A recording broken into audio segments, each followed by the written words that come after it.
The Supreme Court seems likely to uphold a law that would ban TikTok in the U.S. Justices hearing arguments today over free speech protections and national security. Chief Justice John Roberts identified the main concern as TikTok's ownership by China-based ByteDance and the parent company's ties to the Chinese government.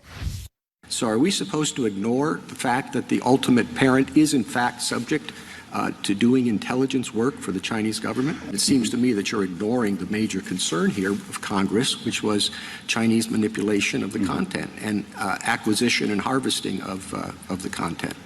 In April, Congress passed a law requiring TikTok's parent company to either sell the app or face it being shut down. Now, that law is set to take effect on January 19th unless the high courts were to temporarily block it. Now, while we are still waiting on a final decision to be made, we do know that President Trump has filed an amicus brief urging the courts to temporarily pause the ban before it takes effect.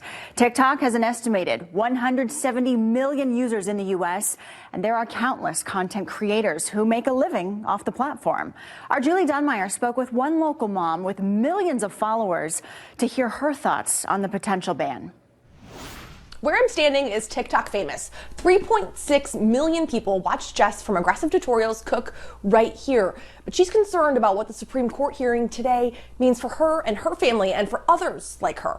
I am in a deep, dark hole of sourdough. Known for her aggressive cooking tutorials, We're going to do one loaf at a time. TikTok creator and West Michigander Jessica Seacrest is concerned. I always say it feels like this is my home. It's this beautiful sandcastle that I've built and it's about to be washed away. Baking is a science, but you can also make it your own. Worried for the future of her business and for the many creators like her.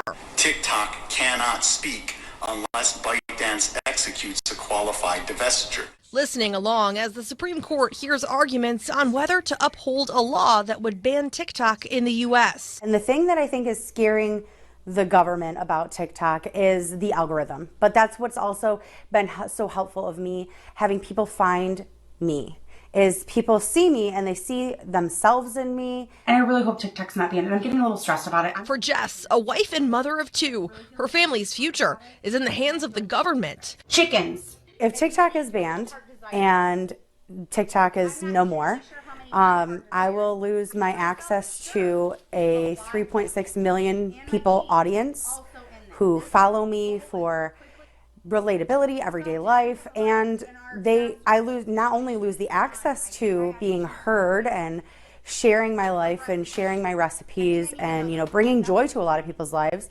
but I also lose a lot of income. This about more than the money. It's about the community she's created and stands to lose. A lot of people, I am their end of night after a long day. It's been a horrible day and they just need a little bit of entertainment to help them unwind. This is what they look like inside.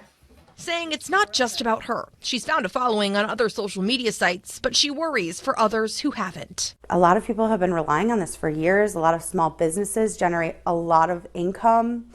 I had a meeting with TikTok last week, and they estimated that this could cost in the first month alone hundreds of millions of dollars to small businesses. That's not a small number. Of course it's good. I made it. Follow along for more Aggressive Tutorials. So like we said, Jess has multiple platforms that she uses on YouTube, Instagram, and Facebook to diversify where you can find her so people can hopefully still find her if this does in fact go through. We'll of course link those with this story on our website. Reporting, Julie Dunmeyer, Fox 17 News.